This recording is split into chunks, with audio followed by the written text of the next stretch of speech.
Melanated family. How is everybody doing on this good Tuesday? This is your brother Harrison. Brand new episode of the Melanated Convo podcast right here for your listening and viewing pleasure. And today, right, I've spoken to this brother before, but this is the type of guest you need to have on periodically, right? Just to remind people of the necessary of how necessary communication is. Remind people how necessary using your time and your efforts to connect with our youth could possibly save the world. I don't know. You feel me? So when we see brothers and sisters who say, you know what, I'm gonna work or do whatever with my life, but I'm gonna take some time to spend with the youth, create a model that can help the young people in our country who are suffering every day. So today on the show, I have a brother who is a TEDx speaker, a number one Amazon best-selling author, recipient of the Walmart Community Playmaker Award. The Sacramento Kings gave the brother a junior NBA Coach of the Year award. I've coached junior NBA teams, and again, this is kind of lending to the fact that he's a good communicator. If you want to be a good coach, a good leader, you got to know how to communicate. You feel me? As a student success coach for students throughout the country, he has the amazing opportunity to coach student leaders each and every day. On his 35th birthday, the brother released his first book, Domin8 Your Day, 100 empowering statements that encourage greatness. You feel me? Whether giving motivational speaks in the United States or Australia or the Cayman Islands in a line in DMV near you, it don't matter where this brother at. He gonna try to drop some game on you. You feel me? Get it. That's living what you are, because sometimes, like being in a space like this, right? I had to realize quickly, if this is gonna be the best it can be, I can't do it Monday through Friday from 2 to 3. I can't do it Saturday from 4 to 9. Nah. I actually have to live this if I'm gonna be this. If I'm gonna convince you, if I'm gonna help you, I gotta live it. You feel me? So on the show today, none other than my brother, Dwight Taylor Sr. How you doing today, Dwight? I'm doing amazing, bro. Like, I might have to take you on the road with me to just bring your boy out. Anytime I'm speaking somewhere, I might have to bring you on the road, because I was like, I think bro talking about me. But yeah, you was talking that talk. I'm doing well, man. I'm doing great. Let me just keep it real solid. I'm doing better now that I'm on here with you. You dig what I'm saying? Because it's been a minute since we was on in this space, and so I'm just glad to be back. And this time, you know what I mean? I've tried my best through this entire process, Dwight, to evolve and look at everything that can improve. So the last time we spoke, I stepped my game up a little bit visually. You know what I mean? I know how important that is. Come on. Hey, presentation is key. And presentation is part of effective communication. And what you are effectively communicating to me is that you on a new level. You dig what I'm saying? We got the whole visual that I'm even looking at as we recording this right now. It's much different. You got the backdrop going. You got the words going across the screen. Presentation is huge when it comes to effective communication. So congratulations to you, and keep leveling up. Yeah, and people have to realize, like I tell people all the time, again, as I enter a new space, as I learn new things, I say, hey, what are you invested into your craft? Like, time is important. That's the number one. That's the number one thing you're supposed to invest. But how much of your money, how much of your resources are you actually investing? If I see you invested in you, I'm gonna be like, maybe I want to rock with that. Let's get it. Facts. You know what I mean? So facts. The brother was on my show before, and we did a deep dive into where he comes from and how he got to the position he's in now, which we're gonna touch on some of these things again. But it's important that we dig in with my brother. So Dwight, you live here in Sacramento like me, right? Sacramento, California. Yep. Okay, so tell everybody where you from, bro. So I'm originally from the Bay Area, Richmond, California, to be exact, and moved out to Sac 2014. So I've been out here 8 years, and you know, came out here for multiple reasons. Let me just say this: if y'all really want to know my deep dive, make sure you go back. I don't even know what episode it was, but I went into the family history. I'm gonna give y'all the brief synopsis, but I want y'all to double back on that because I don't want to overwhelm y'all with that today. But from the Bay Area, Richmond, California to be exact, but grew up all over the Bay Area. Mother and father 17 and 18 when they had me. Fortunately, they had amazing teammates and my grandparents and my aunties and uncles to come around them and just be that village to help me become the man that I am today. Fast forward, I went to high school at Bishop O'Dowd High School in Oakland, California. played basketball all 4 years there, then ended up going to Fresno State University, ran track up there, got my bachelor's of science degree in child development because I love working with young people. Moved back to Richmond a year after I graduated, started my nonprofit organization. We also had an AAU basketball team. And so coaching, leadership, effective communication, it's been in my blood. My family is a bunch of communicators because they're all in the education space in some shape, form, or fashion. And so I grew up just around educators, and I grew up around people who communicate at a very high level. If you let my grandmother on my father's side tell it, I've been communicating at a high level since I was 5 years old. I'm 40 now, so I got 35 years in the game of being a high level communicator. And I just believe that effective communication can not only change any situation, but it can actually change the nation that we live in right now. It can really change the world if we become more effective in our communication. And so that's a brief synopsis of, you know, my past and where I'm from. But now currently I'm a husband of one wife. I got 3 of the most phenomenal, amazing, I put words together, phenomenal, amazing kids on the planet. My oldest son is about to be 20. My youngest son just turned 19, and my beautiful baby girl will be 12 in August. And this is something different than it was last time. I'm a grandfather now. You dig what I'm saying? I'm a grandfather now. Yeah. So G-Paw is definitely in the building on this melanated day. You dig what I'm saying? Yeah. So that's where I am personally, and we'll jump into the professional, you know. But that's a little bit of history of me. And that's important. And you know what's something you just said that stood out to me? Our parents and our grandparents, like watching a child grow up. Even if you have kids, we all know you have an idea of the kind of person the kid's gonna be. Like you have an idea of what they take to and how well they're doing certain things. You're an adult, you've seen many people, so you have an idea. Okay, this person's small, but certain things they probably get more than adults I know. So the fact that they knew you were going to be a communicator, I don't think they was just blowing smoke. I think you definitely exhibited some things that make them say, wait a minute, I don't even come across to people like that, but this kid is doing it. You know what I mean? Yeah, yeah. And you know what, to speak to that point, a few things come to mind. So my dad he started his own rap group back in the early 80s, right around the time that I was born. And he had a group called IGO Posse. It stood for It's Going On. And so I'm a 5-year-old kid. I used to be in the garage. They over there recording, he DJing, he mixing, he scratching, and I'm in there just soaking it in, right? And I'm hearing one of his boys who was rapping named Rennie Ren. I'm hearing how Rennie Ren was putting words together, and I got fascinated with that. I'm listening to it and I'm watching it again. I'm 5 years old, and so I was like, man, I think I want to do this. I want to rap. So my dad was like, rap about something. And at that time, I'm 5. I'm rapping about Sesame Street. I'm rapping about cars and trucks and Hulk Hogan and anything that I can, you know, think about that comes to my imagination from what I was viewing every day. And it was in that moment for me. I remember literally when my dad put me on the spot in front of his boys to rap, and I'm just going.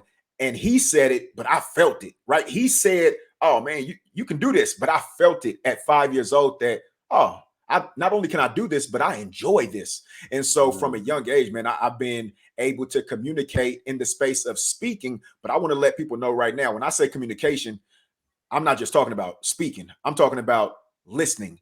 And you listen the best when you ask curious, creative, and quality questions. And so I was that kid when I was little. I used to ask all the questions. Now, I don't know what type of family you come from or what type of family your listeners come from, but I'm gonna keep it solid. When I used to ask the questions wasn't always received in the best fashion, right? Dwight, it's time for you to take out the garbage. Why? I'm saying why? Why you need me to do it? We got 5 other people. Why? Right? And so although those type of questions in that time and in those moments may not have been received the best, my grandparents always encouraged me to ask questions always, because they were like, if you want to know the answer to something, don't assume it, just go ahead and ask. And so I was taught early to ask questions. So now if you couple me asking questions with me also being high level when it came to speaking or sharing a message, man, it was just a recipe for the person that's before you today. That's dope. That's dope. And all those things ring true to me. And it's also dope that I think regardless if you're like just a working man or woman in America, everybody should have some sort of a creative endeavor that they enjoy, that it's theirs. Money can come or not, but something that's yours that you enjoy doing. And we don't realize how much we're affecting our kids when we are like embarking on our mission, because you mentioned how your father was in a basement or the garage. Yeah. cooking up music. He had no idea this was going to be something you was doing. He was Come on. embarking on his creative endeavor. Now, Facts. that thing he was doing could have been something horrible for you to see, right? It could have Mm. been something negative that could have Yeah. horribly affected the child. What he was showing you was something that was in a creative space, not knowing his child was going to take to it. So all of us parents realize the environment you have your child in, as we all Talk should that know this, talk. the environment you have your child in can influence what they want to do with their life. I know it sounds simple, y'all, but slow down and think about that. That's true, right, Mm. Dwight? Oh, it's 100% true. I'll say 1000% true. My father did not know. I know he didn't, and he might challenge me because my pops think he know everything, right? But I know for a fact that my man did not know that what he was doing was going to influence me in this type of way. I don't think he knew that. I think maybe he thought, okay, I see my son, he want to rap and maybe go down that music path, but he had no clue, couldn't have known that I was going to turn out to be the type of communicator I am today, be on the stages that I've been on, be able to produce books and music and workshops and be a TED Talk speaker. Like, he had no clue that that was going to be what came from the foundational pieces he was laying back in the day. And so you 100% right. We got to make sure that we are aware as parents of what we do and what we say, right? Because some people will be like, don't do what I do, but listen to what I say. I'm like, nah, it's both. Here's the reality. It's both. Our kids are going to not only listen to what we say and hear what we say, but they're going to watch very intently on what we do. So as parents, we got to do both. We got to merge the two together. We got to make sure that what we're saying is edifying, is uplifting, and is encouraging, right? It's challenging us in the right way, is improving who we want our kids to be. But at the same time, we got to make sure that our walk matches our talk as well. Walk have to match your talk, and do as I say, Facts. not as I do. Come on. Is a melanated American slogan in Man. most of our households. And it's funny, our parents probably didn't know how toxic of a statement that was. Yeah. But that's real. That's real. You know what I mean? Here's the thing, right? And I was thinking about this just yesterday, and I called one of my best friends, who's also my business partner. Shout out to my boy Courtney Sargent. And I said, bruh, how many people in your life do you have who you allow to challenge the way you think? Think about that. Like, that's a question that I'm asking myself. I'm like, how many people do I intentionally have in my life that I allow to challenge what I think? Now, it's people who try to challenge what I think that I ain't give no allowance to. So me and you gonna go back and forth, right? But I really had to question, like, how many people do I have like that in my life? You know what I'm saying? And so when we were talking about it, I thought about my childhood. I thought about some of the things that maybe my grandparents or maybe my parents had going on in their world. And I don't know the answer to that, but I know that I need people in my world to challenge my thought process, because I'm not the end all be all, and I can always learn. You know what I'm saying? So that's crazy, bro. I was just telling somebody the other day, a close person to me. I looked at them, a person that I love, and I said, you know what? You know what your problem may be? There's nobody in your peer group, maybe a little older, maybe a little younger. There's nobody that you allow, just like you saying, bro. It's so important that you said what you said. There's nobody that you allow to challenge how you think and to hold your feet to the fire while you're quiet and you listen and take it in. She said, wait, no. My parents used to do that for me. I said, nah, it's a little different. I'm talking once you become an adult, you should have a peer group, because if your grandma tell you something, that's going to be beneficial. But if your homeboy who been around you for 25 years, who you know and love and respect, tell you something, it may hit a little bit different, but the truth has to, you have to be willing to get that truth. And I always tell people, the Dwight, relationships ain't nothing but a mirror. If you really, really, really love the person, it's just a mirror. And a lot of the people around me, shout out to my brother Zoe Williams, he said that about 7 years ago on his show, and it shook my world. Because at the time, my mirror was cloudy. Like, I was looking at my mirror and I didn't like what I saw, so I blamed her. I didn't like what I saw, so I blamed my son. I blamed my baby mama, because they was showing me a mirror, and I was like, nah, put that down. I don't want to see that, dude. You know what I mean? So I think people be running from relationships, because if the woman love you, sometimes our homeboys can tell us something like, man, you need to do this, you need to do that. Man, ain't nothing that can cut you like a woman. Come on. Come on. Oh, because she see it. Come on. All the time she see it. Go ahead. And on the same note, I just told somebody this yesterday. Just like she can cut you, she can also heal you. Also heal you. I told my bro yesterday, I said, man, I used to be so frustrated with my wife, like in all the time that I've known her, because I would say that she's a pessimistic person, right? But she likes to call herself a realist. And me, I'm super optimistic, right? I'm optimistic, but she'll be like, no, I'm a realist. I'm like, yeah, whatever, pessimistic, realist, whatever you want to call it. And it used to bring a lot of contention in our relationship. And I literally just had this light bulb moment. And I was like, oh, shoot. I've been thinking about identifying people who I allow to challenge my thought process. And I didn't have the person in my world this whole time. I just been fighting her. I have not been allowing her. I actually been pushing away from her to do it. And so, bro, when that light bulb came on for me, I got turned up and fired up because I was like, oh, I got the #1 best person. I don't even have to pay this person. I ain't got to go out and pay for no coach. Hear it or not. You feel me? I got this person who lives in-house with me. And so it was also a change of perspective, right? So at the old me would have said, it cuts me. The new me says, no, that actually heals me. That actually makes me better. That actually makes me my best because my thought process does need to be challenged. And men, because this is a specific thing though, Dwight, I think because there has to be a level of love and respect and comfort with this woman. Facts. Because if those things are in play, it just cuts a little more when she keep it real with you. Because my woman can make me feel like He-Man or Mighty Mouse. Yeah. It depends on the day. Yeah. And sometimes she's right in both instances. Yeah. You see what I'm saying? So that's real. something like, as men, black men especially, bro, I don't have many models of possibility around me when it comes to healthy 2-parent relationships. So sometimes I just look at my situation, people around me, and I say, man, I see why men give up on this. Not that I want to do it, but this takes a lot of personal work in evolving the right way if I'm going to be with the right person. You know what I mean? Yeah. It takes a lot of personal work, and it also takes a lot of intentionality. Like, bruh, my wife and I are so intentional now when it comes to communicating. We literally laugh at each other because we like all the stuff that used to rub us the wrong way or push us in the wrong direction or cause us to argue or fight and all that. It was literally a lack of effective communication. All of it. Because she might say something that back then I would have said would have cut me. But my response, if my response would have been more effective, I would have been like, man, I heard what you said. You know, I could see where you're coming from.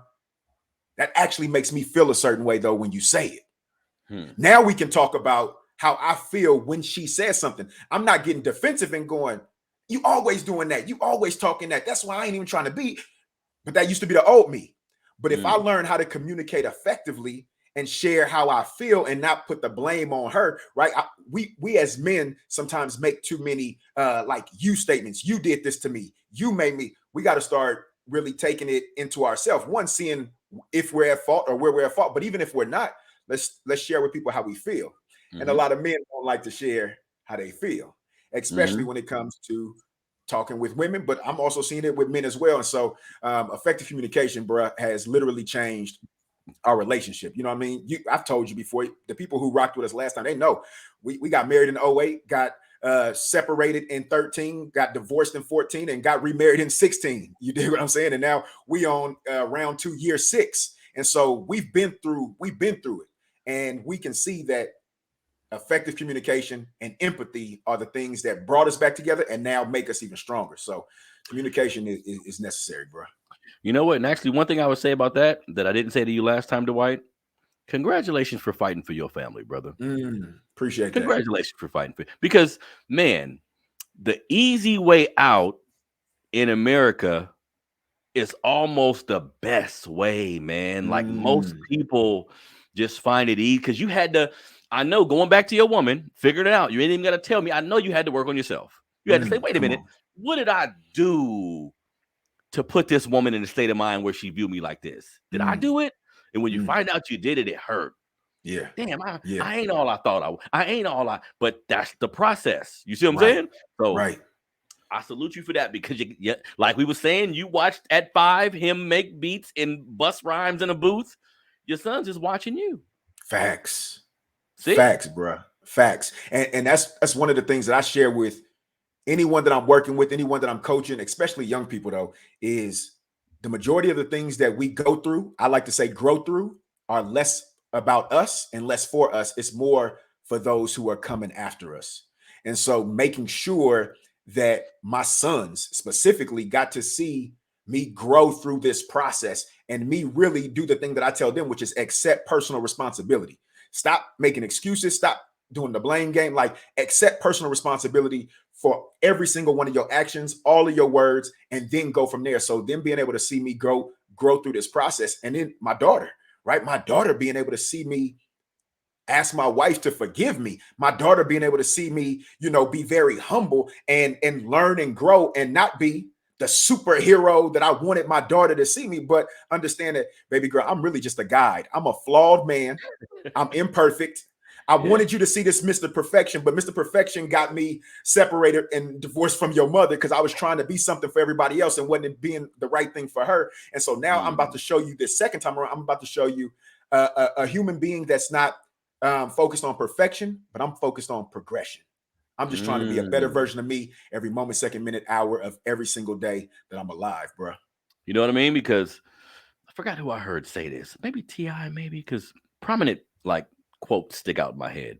Everybody speaks about role models, which the framing of that word isn't even correct. We need a real model.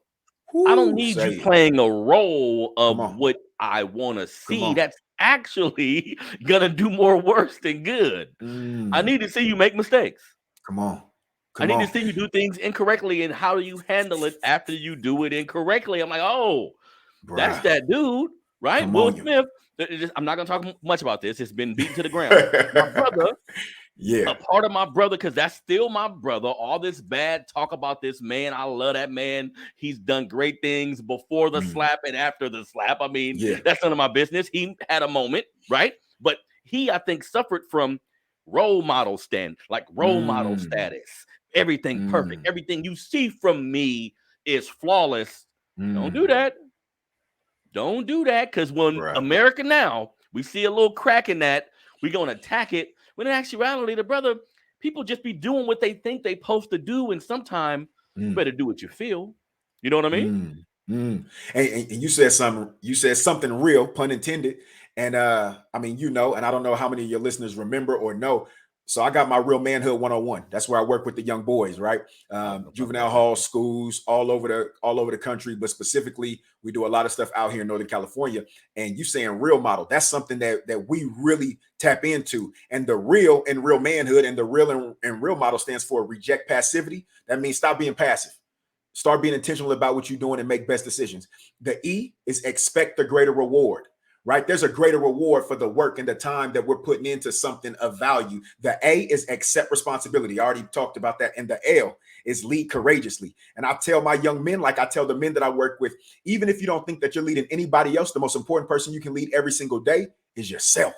And so if we just model under that framework, right, of real instead of role, because role, that's acting. we got to be facts, right? We got to be real, because people need the authenticity from us. They need the most authentic version of who we are. You dig what I'm saying? And so, man, you talking good, bro. Like, we need real models out here. We need real models, and everything always seems like it's in chaos.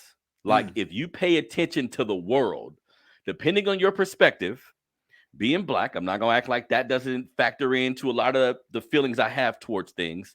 It looks hopeless at times, just looking at the framework of, because the people in charge, right? The people in charge of America, you pick the country or continent, these are just flawed individuals, man. And when we see the flaw, we say, I can't respect you. You're no good for me, which some of that could be true, but I'm doing my best, Dwight, to step back and say, okay, let me just look at the Yeah. men. Like, let me look at the Yeah. man. Let me be as empathetic as possible, find out all the facts. Then Come I may have to on. go in. Come on. You see? Yeah. Then I may have to go in, because we do need to speak truth to power, but giving people empathy and realizing that they're flawed and that they make mistakes before you attack them or before you give your factual opinion. That's what I like to say nowadays. People, I'm like, damn, that sounded like your opinion, but it sounded like a factual opinion. I think you kind of Yeah. got them mixed up a little bit. It was like too much of you inside of the, you know what I mean? So we need to Got be you. careful, bro. That's why I wanted to make sure I had you on the show, and we're gonna do this periodically, brother, because Yeah. communicating sounds easy, Bruh. but it's so much to it, right? Bruh. It's someone asked me the other day, I was on another podcast, and the person asked me, what are some of the biggest mistakes or biggest misconceptions about communication? And I was like, that it's easy. Most people just assume that communication is easy because they believe that they're doing it at a high level, right? People are feeling like, oh man, I communicate, and so it's not a hard thing. Well, you might communicate, but you might not be communicating effectively. Like, there's a difference. It's a difference between doing something ineffectively and doing something effectively. And so one of the things that I share as in one of the biggest mistakes is understanding that communication is actually complex, bro. It's like, it's so complex, but at the same time, it's doable. Like, if you want to effectively communicate at a high level, it is complex, but it's doable. And like this, I could say something to you right now. Depending on your background, depending on the filter and how you just interpreted what I just said, depending on what mood you in, depending on what you actually believe about what I just said, will determine how you react or respond to me. The crazy thing is, I can say the same thing to you tomorrow, and if all of those 4 things that I just named are different tomorrow, you might react to me and respond in a different fashion. And so that alone, that alone just shows you the complexity of communication. But at the same time, it can be simple. And what I mean by that, if we ask more curious, creative, and quality questions, and like you said, be more empathetic and get more understanding from people, then we know how to best respond to them. And when we know how to respond to people, we actually know how to serve them better. Here's what I learned. People want to be understood and they want to understand. That's life. You talking to me, you talking to your listeners, you talking to your family, you want to be understood. Like, what you say and what you share, you want them to understand that. And you also, right, want to understand where people are coming from so you can get a better view and a better vantage point. So if we want to be understood and we want to understand, one of the best ways to do it is by closing our mouth and opening our ears. Let's just start listening more. Let's start listening with our eyes as well. Let's start observing more, right? I can literally tell a lot about a person, less from what they say and more about what they do. So if I got my ears open and my eyes open, I'm learning. I'm learning to understand. And if I can understand you better, even if I don't agree, and that's another piece. Communication, effective communication, is less about agreement. It's more about acknowledgement. Like, I can disagree with you and still acknowledge you as a solid human being. Man, we ain't got to agree on everything. But if I think that we have to agree on everything, bro, we going to be arguing. We going to be fighting. We ain't going to get nowhere fast. True. So when I'm talking about effective communication, yes, it's complex. It's many nuances to it, which is why I love it so much, because I'm a forever learner and I never want to feel like I've arrived. But at the same time, we can break effective communication down to just ask curious, creative, quality questions, listen to what you hear, and respond well to it so you can serve the people or the person the best. That is game right there, family. You know something you just said that was very difficult for me. Like, I'm very opinionated. At times, I have moments where what I'm saying has to be right. Not that I'm right, but it has to be right. You know what I mean? So agreeing to disagree with a person, like being in the space that I'm in, I'm always watching videos, reading articles, just trying to gather information and perspectives to make sure I present things the right way. Man, when I first started being on the internet and doing this, if you said something I didn't like, something in me, I'm watching a YouTube video driving and he say something I don't like, I'm like, I gotta shut it off. Like, damn, what is that thing that make me not want to hear it after I hear something I don't like? I'm like, let me go all the way through. I'm like, okay. 27 seconds of something I didn't like. Then he kind of brought it back. I still don't like that, but I still like him. That's a there you go. different level of thinking, my brother. And Facts, all bro. too often, especially in our community, not agreeing means hate. Like not agreeing means cancel. It means let's get you out of here. Yeah. I don't agree with you. Yeah. I'm like, damn, that's a horrible way to treat people. You know what I mean, bro? You hit a nail on the head. Like, I don't even really got to say much more, because that's what it is. But imagine the flip side of that. Imagine saying it's okay for me not to agree. I just want to understand where you coming from. I want to just acknowledge the fact that you even do have an opinion. I was thinking about this on the way. I went to where was I at? I was in Roseville earlier today, and I was driving back home, and I was thinking. And I was like, knowing that I was gonna get on the podcast. And I said, boom, we're gonna be on the podcast with you, and people gonna hear this when it come out. And maybe they might say something like, oh, I don't agree with what Dwight said, or I don't really like how he was saying this, or I don't, right? And I said, okay, Dwight, what happens if in the comments, people is just saying all these things that they don't agree, they don't like it, he don't know what he's talking about, da, da, da, da. And I was like, how will you respond? And I told myself, I'm going to respond well. And the best way for me to respond to any of that or anything outside of that is, I appreciate you for even making time to think through something to share with me. Bro, I don't have to agree with it. Like, it don't move me none for me to disagree and argue. I'm just saying, for me, one man's perspective is, I'm just grateful that somebody, one, listened, two, they decided to share their opinion, right? And three, I can now determine what I want to do with that. I don't got to be mad. I don't got to be frustrated. I don't have to let my energy go there. Man, my wife, we say it all the time, where my focus goes, my energy flows. I am not trying to have my energy in some stuff that really don't move the needle for me. You dig what I'm saying? I'm okay for you to not like what I'm saying. I'm okay for you to disagree. The effective communicator in me will then go to you in a post or reach out in a DM and say, I appreciate you for sharing that. What about what I said made you respond this way? Because I'm always trying to be better. I'm always trying to learn. I feel like, and I'm getting a little turned up because this is just the space I'm in, but I feel like I learn best, not from the wins.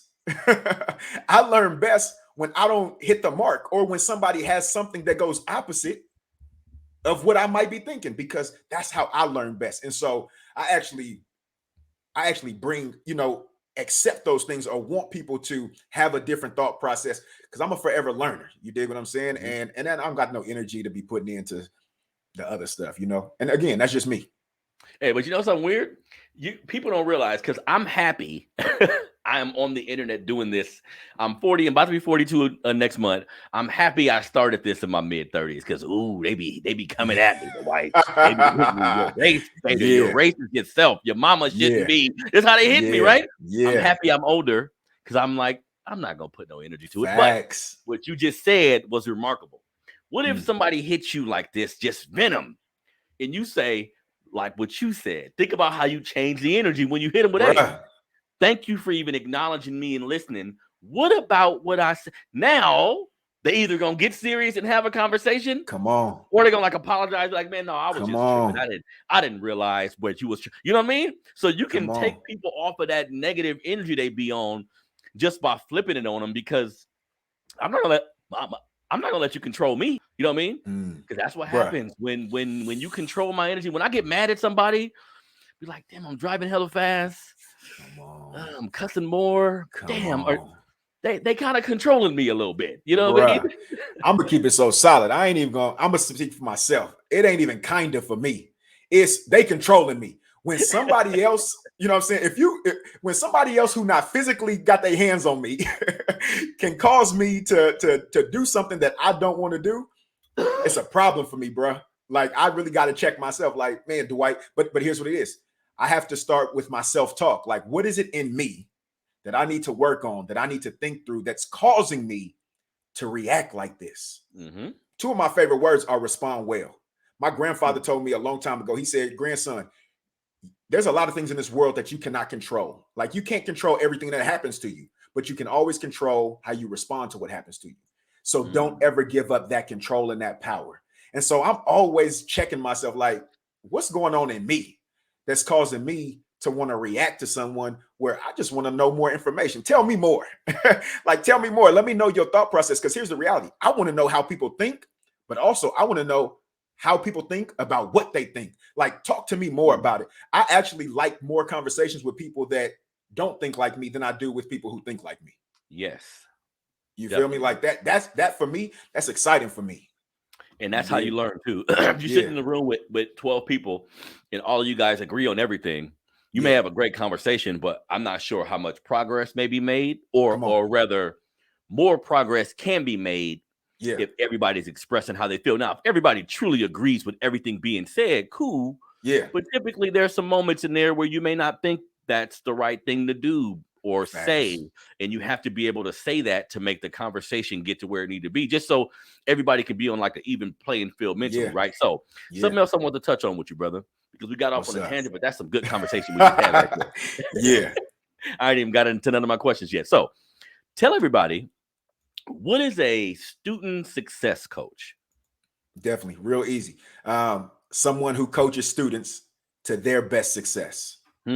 Okay. I want to say that again. Someone who coaches students to their best success, not the success that I want them to have, not the success that the teacher wants them to have, not the success that the coach or the family member wants them to have. I want to coach students to the best success that they desire to have.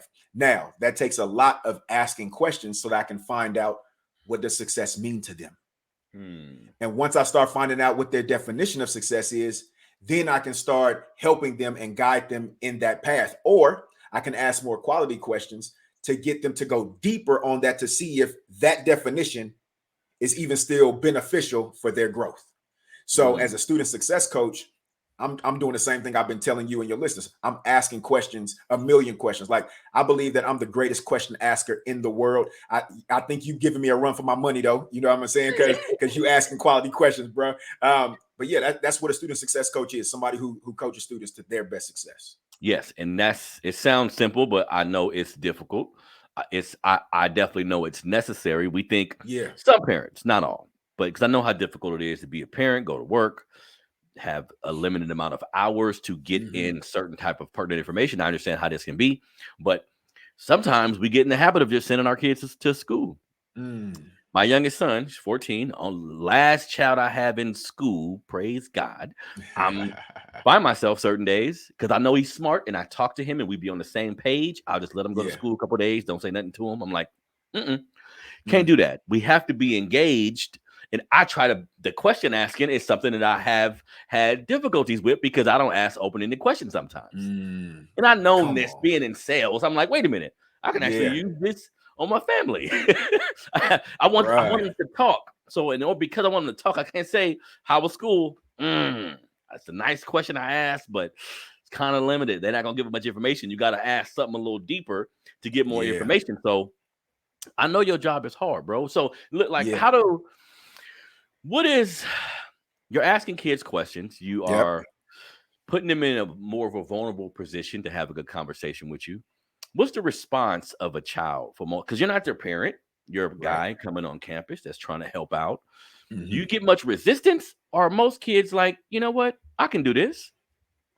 I don't get no resistance. So let me keep it all the way 1,000. I probably get resistance if out of 100% of the time, I probably get resistance 7%. But here's the reason. I know the formula. And the formula is engage with them where they desire to be engaged at, show them my true self, and then ask them to participate in what I want them to participate in.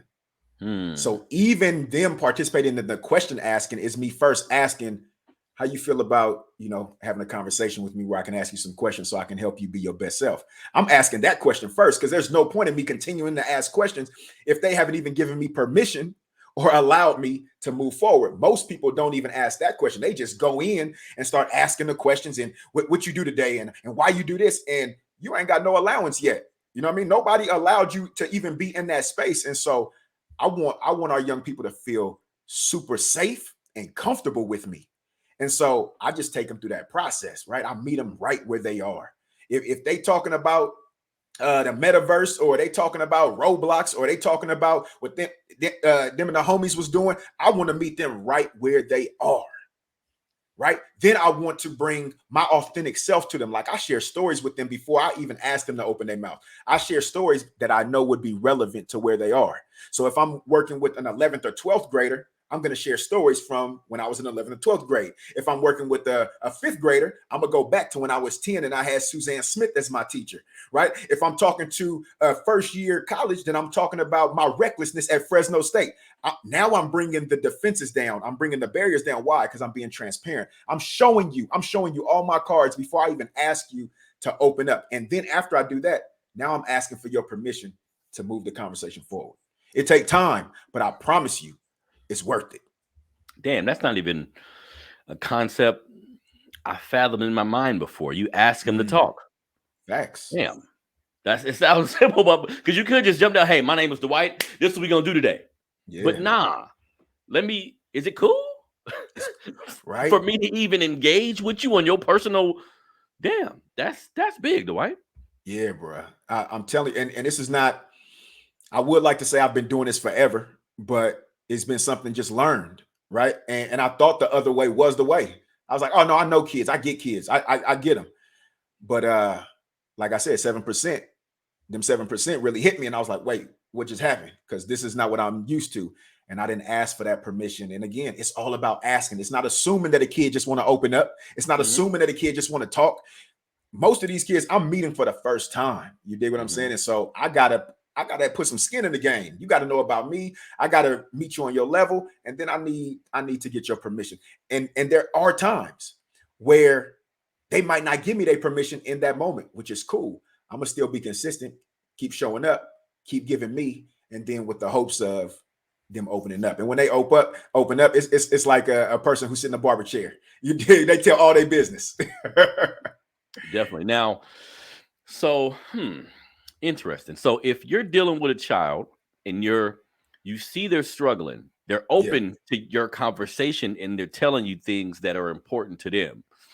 What's the parent involvement? Like, if you hear something and you know, damn, maybe his mom need to know this, or his dad, is it like a confidentiality thing? Or how do we include a parent if in your mind, you know, what I'm telling this kid is so beneficial, but if I can have a mom reinforce it, if I can have pops just kind of know he feeling this way, this can help the whole process. Do you even go that route? So it all depends on the space that I'm in. So like when I'm in schools, like if I'm going to a school through my organization, that's one of the things that I share out the gate, that, hey, this is a safe space. But at the same time, if I know something can help you be better, like you say you want to be, I want to be able to share it with those that you feel safe with and know they want to see you be best as well. And then I ask, who are those people? Boom, they give me 1, 2, 3 people. That's who I'm going to share with. Right. I also let them know, if you share something with me that I think is going to harm you or be detrimental to somebody else, I have to say something. Right. So now I've gotten their permission by sharing that type of information. But now if I see a young cat on the street or something, or at the gas station, which is where I usually have my best connections with folks, is literally at the pump. You know what I'm saying? I see a young cat pulling up, got his beat knocking and doing what he's doing. You know what I'm saying? He might be kicking it or blowing. I don't care what he's doing. I'm walking over there. You dig what I'm saying? My wife, she hate it. She hate that I do it because she like, one, Dwight, they don't know you. And number two, like, you don't look as old as you actually are. So they might think you just somebody rolling. And I'm like, I don't know what that is inside of me, but it's just who I am. And so, but I walk up to him and I'm just chopping it up. So in that situation, it's not about, let me get your parents' number, let me find out. It's more so, man, let's just have a conversation and let's chop it up. And, let me show you that I want to see you succeed, even though you just met me 30 seconds ago. Damn, I got to practice some of this, man. Like the type of questions you ask. And so, because I'm thinking in my mind, because when I ask the question, hey, they share something that's important that I think their mom can help them with. I say in my mind, hey, how about we share this with your mom to make sure she's in tune? Well, what if that ain't the person he want to share it with? Big facts. There it is right there. That's it. That But kind of blows my mind. I don't even think about it like that, bro. But if we ask first who those people are, then we already locked in. You do what I'm saying? We already know who we need to go to, because it might not even be family. It might be my PE teacher. It might be my coach. You know what I'm saying? It might be my best friend. Well, shoot, let me tap in with best friend, because at least best friend is going to get the information to the right person. Maybe I don't have a connection with the mom, but best friend got a connection with moms, right? And so I just need to know who that. Here's what it comes down to. I tell people all the time, define everything. Like everything should have a definition for it, so we know how to measure it. So if you got people in your life that you care about, tell me what care means to you, and then show me those that care about you. So now I have a better understanding. It goes back to that understood and understanding. I now know more about how to serve you best. And so, like you said, if we just ask questions, and I'm gonna give your listeners this one, this is a hack right here. All you need to do is ask who, what, when, where, why, and how. That's it. Just ask those in different sequences. I guarantee you'll start learning stuff that you didn't even want to know. You dig what I'm saying? Ask who, what, when, where, why, how. Switch it up. Do it at different times. And another thing is timing is key, right? Like timing is key too. There's certain conversations and certain things I will not ask, not even my own kids, if I know the timing ain't right. If I know that my daughter got in the car and it looked like she had a tough day, my question is not going to be, baby girl, how was school? What you do today? What you learn? I'm looking at her. I'm observing her. I can see that she's not in the right space. So I'm just going to be going up against a brick wall, or I'm going to get some generic answer or attitude, which might cause me now to get attitude back. But that's not even the space I'm trying to be in. So if I observe my daughter, if I learn her well enough, and I see that, oh, she ain't in the right space, she's not in the right mood, then I'm going to wait till a different time to have this conversation. Timing is important.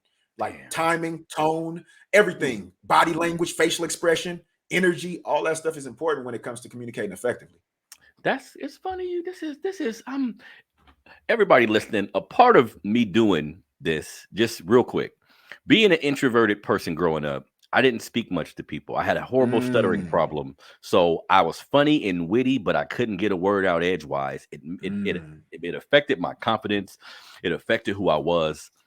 Reading books growing up, by the grace of God, I listened to some of my shows back, and I'm waiting for me to stutter almost. I had to get over that for about a year. I'm like, dude, you was there. You didn't stutter.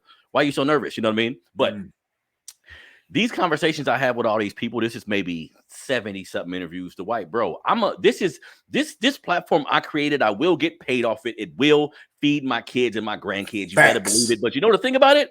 I be learning. I'm happy. I approach life this way. This ain't, y'all think I'm like, No, I'm jotting this down to use this, baby. This ain't yeah. for y'all. You think because this brother a little bit younger than me here? No. Like E40 said, you can learn from a baby. Come on. You just better listen. Come you on. See what I'm saying? I'm happy.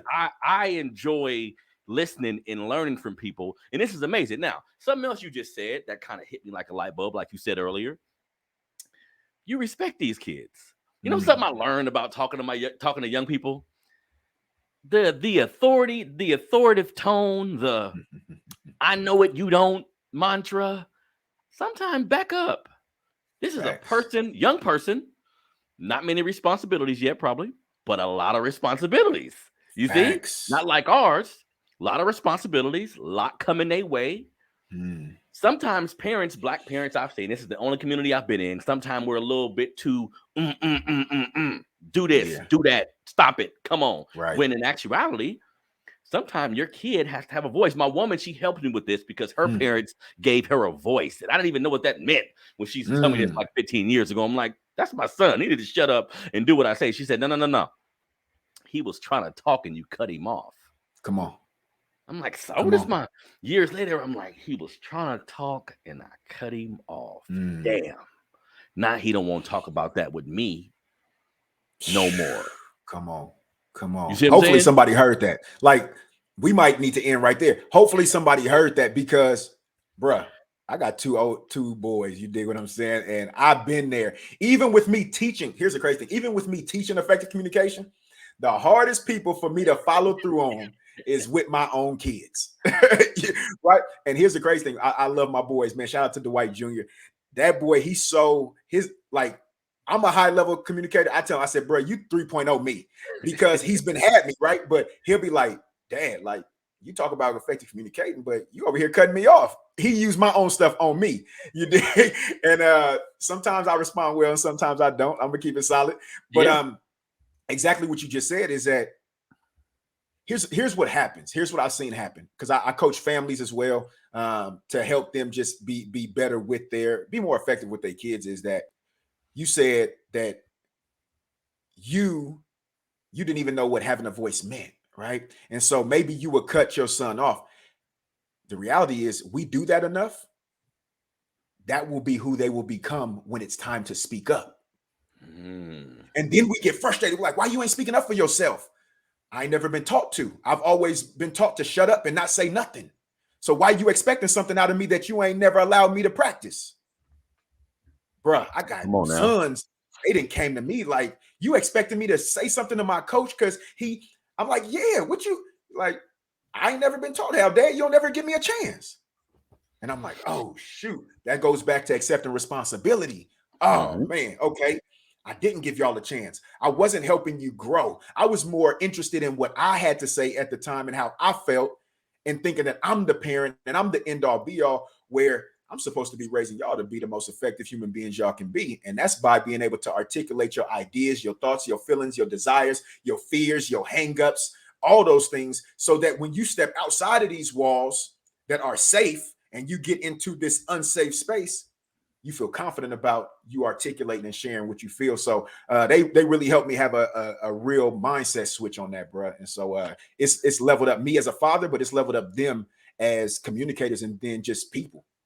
And it's never too late to gather any of these skills. It's never too late to learn new things. I just spoke with a Black business owner, a female who has a romance concierge service for Black couples, and she helps them go on dates and helps them spice up their life. And that's what's up. Sex toys and all these things, right? And she was just telling me, most people think they know how to do things. She was mentioning sexual things in communicating too. And she said adults just think they know how to do stuff because they're an adult.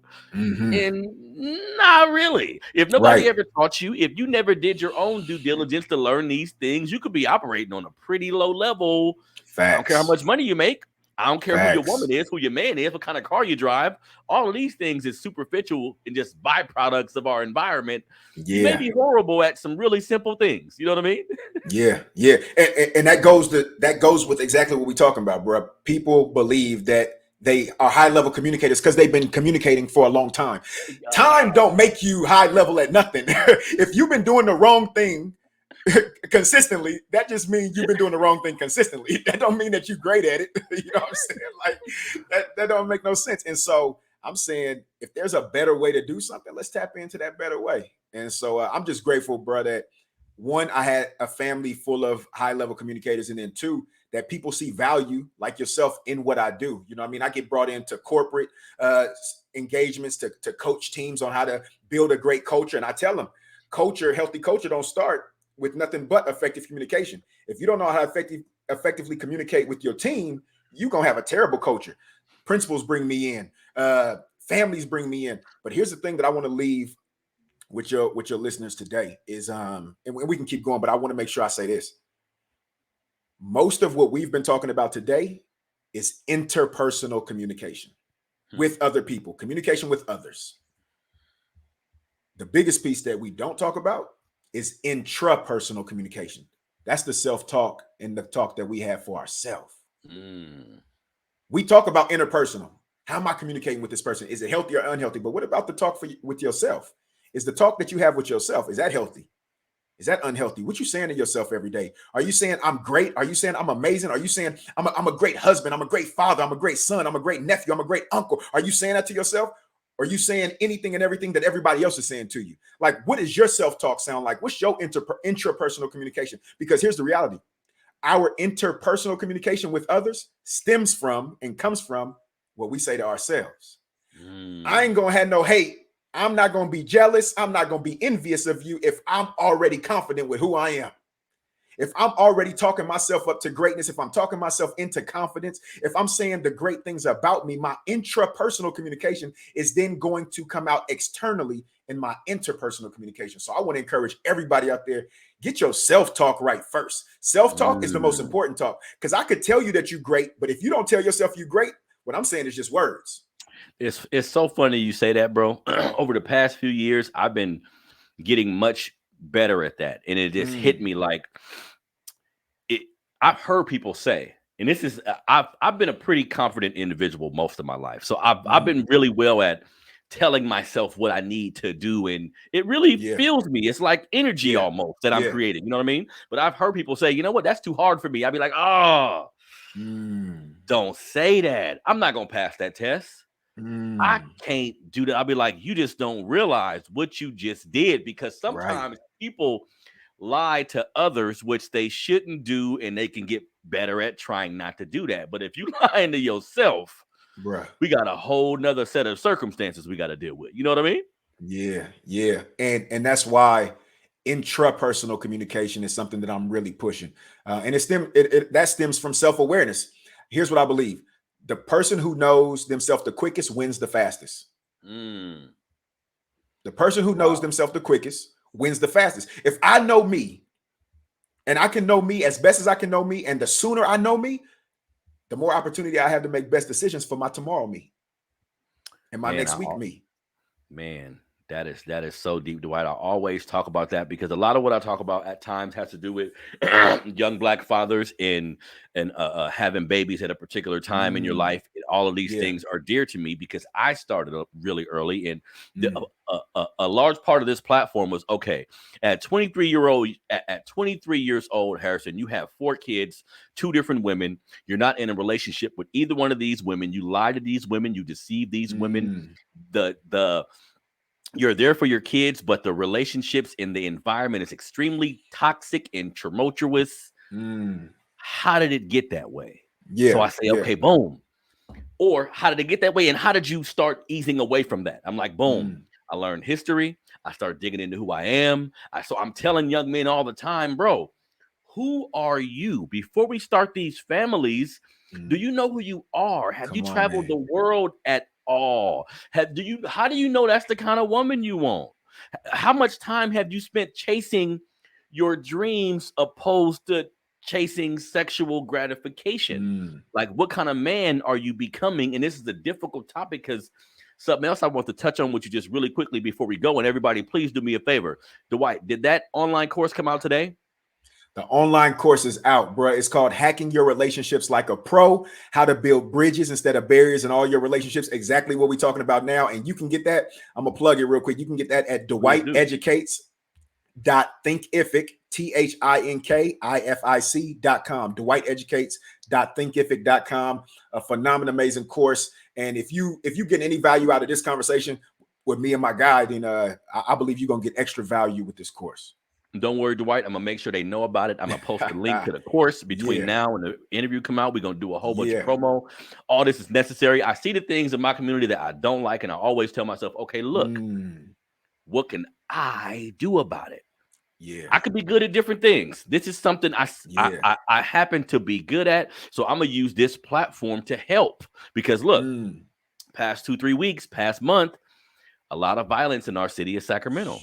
A lot of people getting killed. Now, and I always break it down to the basis level. Yes, we have a system that disenfranchises us.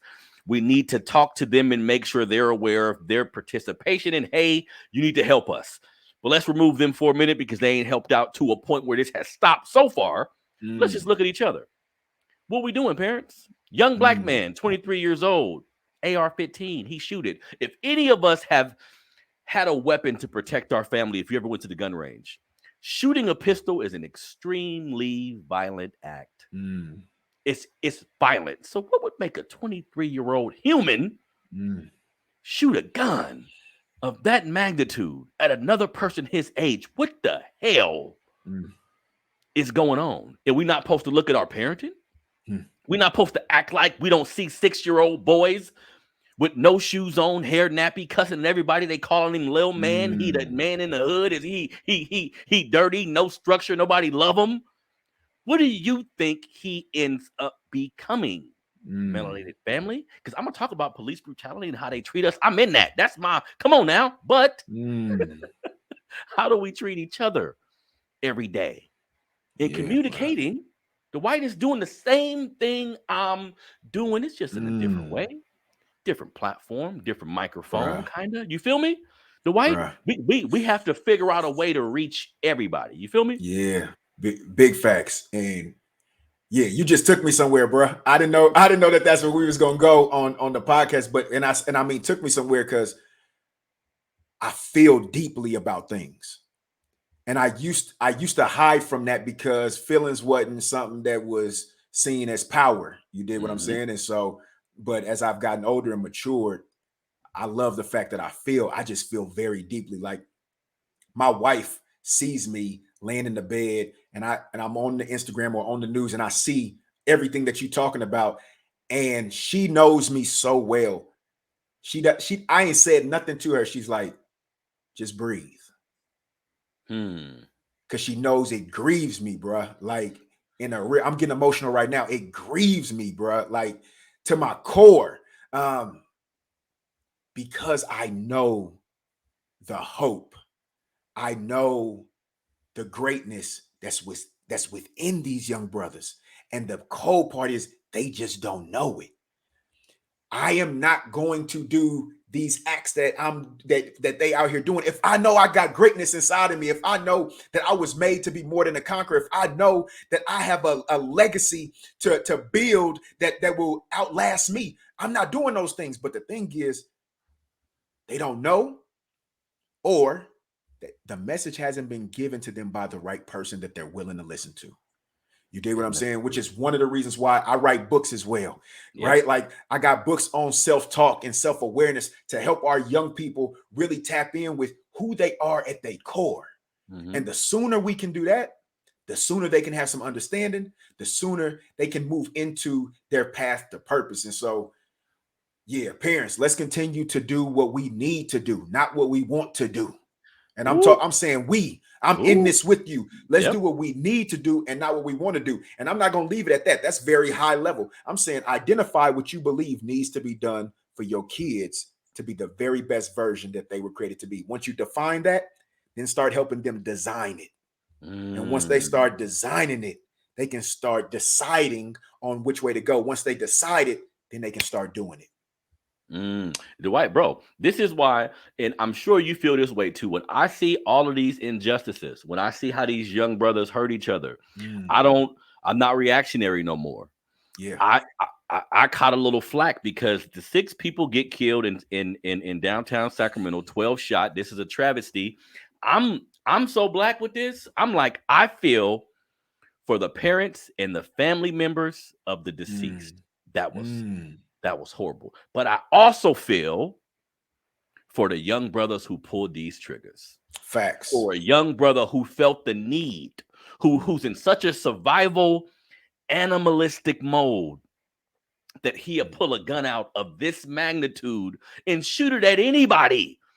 mm. Let's think about the psychology of some of these actions. This is not normal behavior amongst humans, family. So we gotta go in close and say, okay, boom, who's the most in charge of how Mm, a young person turns out? come on.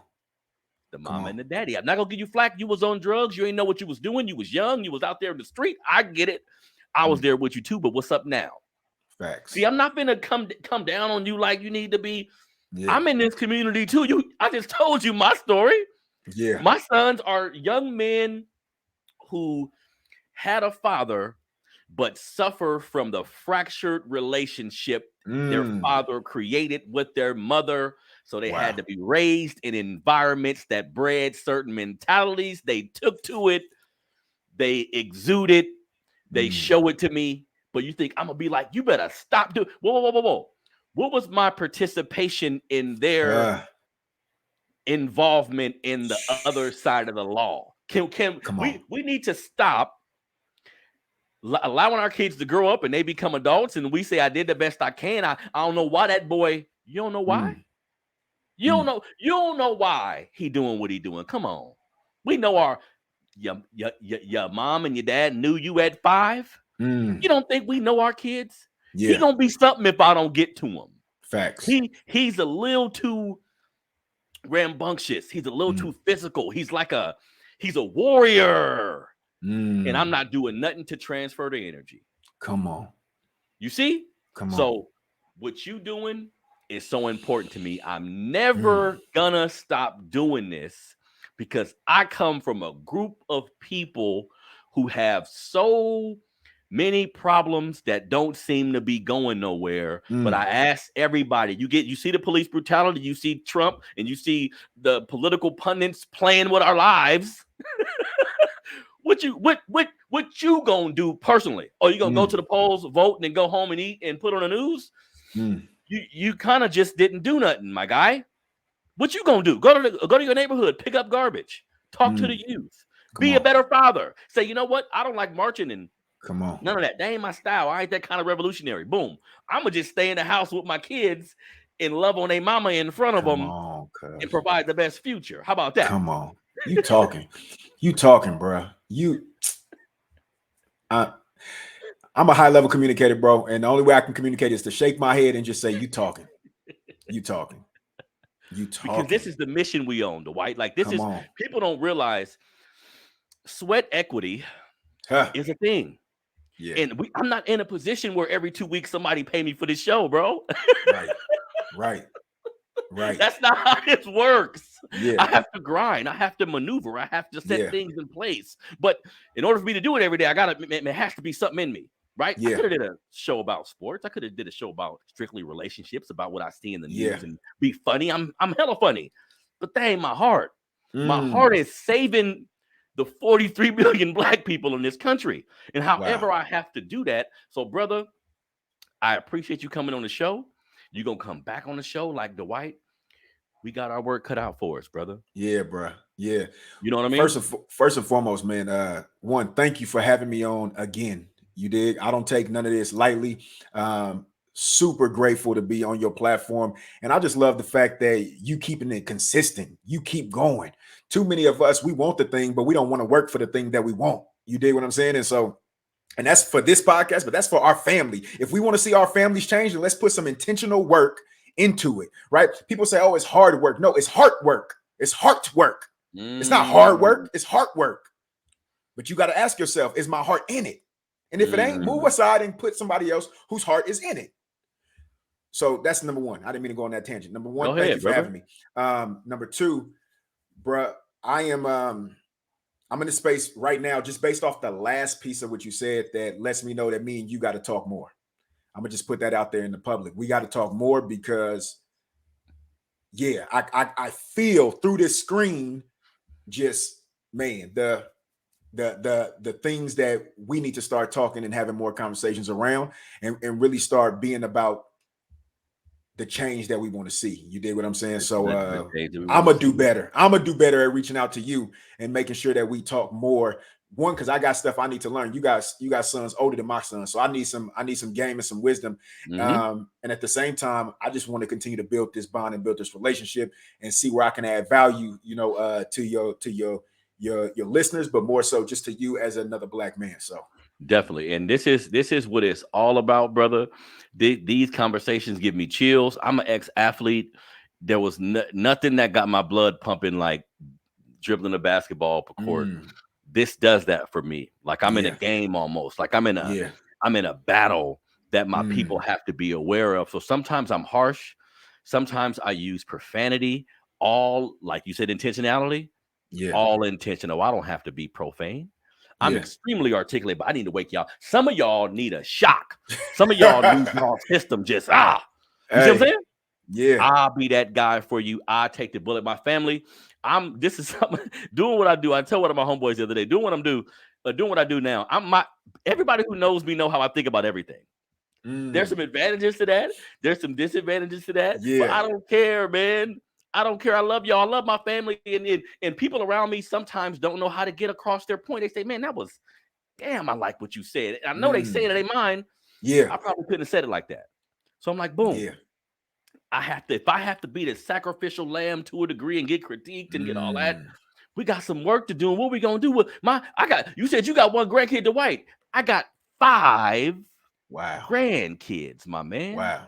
So this is Okay. 5 kids, 5 grandkids. I wake up every morning thinking there's 10 people walking the world, walking in this city, in this world that directly come from me.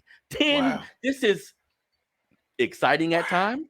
It's overwhelming at times. Yeah. But what it tells me every day, it's time to put in work. Ain't no way my Come on. granddaughter finna be 30 years old cutting on the TV talking about a Come on. 19-year-old girl just got shot by the what? Come Still on. in Still. 2049? Come on. Say that. Come on now. So I only got like 100 and something here. Yeah. I'll be putting it out in the universe. I'm gonna live Yeah, till like yeah. I'm like well into my 90s. You know what I mean? Yeah. I'm at 112, bro. My wife says she at 124.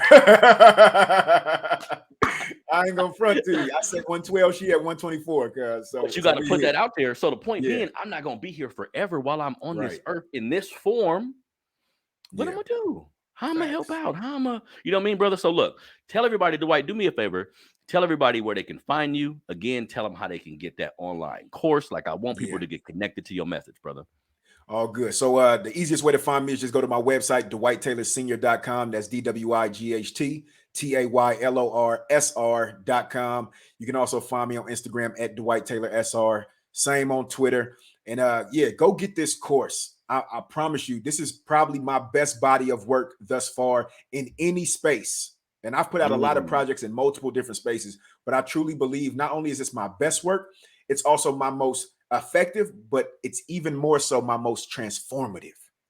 Because what I'm talking about in this course is how to build bridges. Bridges connect instead of building barriers which disconnect in all of your relationships. So if you're a parent, if you're an educator, if you are a husband, a wife, whatever you are, if you're a son, a daughter, this course is for you. So just go to dwighteducates.thinkific.com and just tap in with me. And if you can't get a hold of me by any of that, just tap in with my man Harrison. He'll point you in my direction. I'm gonna get you right over there. Facts. Because we spending, look, and this is, let's remove money from a lot of these endeavors I introduced to you guys. I need your time. You're spending your money on frivolous BS. All of us do. Let's keep it. We all Starbucks. You look at like $47 on lunch in 2 days. What the hell am I thinking? Yeah. We all spend money on crazy things. And just so it's not about your money. I need your time. Yeah. I need the online course, his book, all of these things more than your money. The way that you can show you're into something, like the way that you can show you're serious about change, is putting your time into said endeavor. Right? I tell people all the time, Dwight, and we were supposed to be off a few minutes ago, but we rolling, brother. Let's get to it. Yeah. I was telling somebody the other time, a few days ago, you are what you do in your free time. Woo. That's a bar. Period. Whoa. Period. Some of us just work 8 hours a day. Once I get off, I don't want to think until I got to go back to work. I'm going to drink. I'm going to smoke. I'm going to put on mind-numbing television. Get my mind away from everything so I can wake right back up the next morning and do the same thing. If that's your life, I ain't knocking you, but your free time is important. You need to be managing who and what you like doing in that free time. If you want to know how productive you are, if you want to know if you're following your dream, well, what do you do when your time's all yours? Come on. When nobody's requiring you to do anything, what do you spend doing? If you want to know who you are, look at that. So this has been another episode of the Melanated Convo podcast. This is your brother Harrison, Dwight Taylor Senior. Yeah. Great guest on the show today. I knew you was going to drop some fire, fam. Everything's that's been going on in this country, our city in particular. I was like, wait a minute. I know who I need to talk to that can help with one of the biggest problems we dealing with in our community and our country is communicating. You feel me? Facts. So this is your brother Harrison, man. This has been a brand new episode of the Melanated Convo podcast. I'll be forgetting to do this sometime, but like, share, follow me, become a member of the Melanated family. Come on this ride with your boy. You know what I mean? Yo, I'm your unity coordinator. You feel me? There we go. Empowerment specialist. You feel me? Go. I got some names too, Dwight. I got some names too. Let's go. Man, so this has been another episode of the Melanated Convo podcast. Your brother Harrison, Dwight Taylor Senior. Thank you for coming on the show, brother. Appreciate you, bro.